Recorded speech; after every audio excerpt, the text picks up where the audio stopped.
समस्तंकु मो नमस्कार मु लिपा आपण मानक स्वागत करुछि मो यूट्यूब चैनल लिपा मनी राइट को। तो आजिर बड़ खबर हेउछि सुभद्रा योजना रे रिजेक्ट हबा परे केमिति पुनर्बार आवेदन करि परिबे सेथि पई संपूर्ण तथ्य। तो प्रथमे आपण माने जानिथिबे सुभद्रा योजना रे अनेक महिला आवेदन करथिले किंतु किछि लोकंकर आवेदन रिजेक्ट होइछि।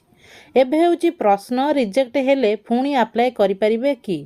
तो उत्तर होउछि हाँ निश्चय करि परिबे। आसंतु जानिबा रिजेक्ट हेबार मुख्य कारण गुड़िक। तो प्रथम कारण हेउछि भूल तथ्य देबा, द्वितीय कारण होउछि आधार और बैंक अकाउंट मिसमैच हेइथिबा, वा तृतीय होउछि इनकम क्राइटेरिया ठीक न हेबा, चतुर्थ होउछि डुप्लिकेट एप्लिकेशन। एही समस्या थिले आपणकर फॉर्म रिजेक्ट होई पारे। एबे जानतु केमिति पुणी आवेदन करिवे। तो प्रथमे आपण निजर एप्लिकेशन स्टेटस चेक करंतु।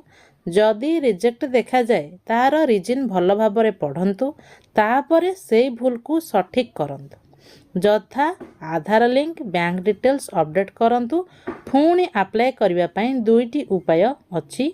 ऑनलाइन माध्यम रे आपण ऑफिशियल पोर्टल को जाई फ्रेश एप्लिकेशन करि परिबे।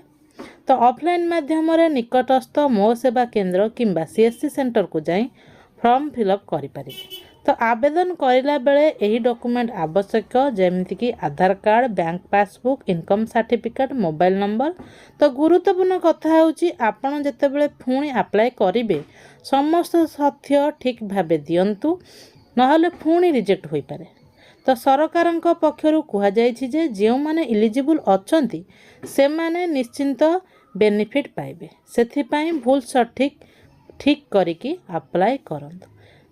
तो आपणकर एप्लिकेशन रिजेक्ट हेले भय पाइबार किछि नाही। ठीक तथ्य देई पुणी आवेदन करंतु।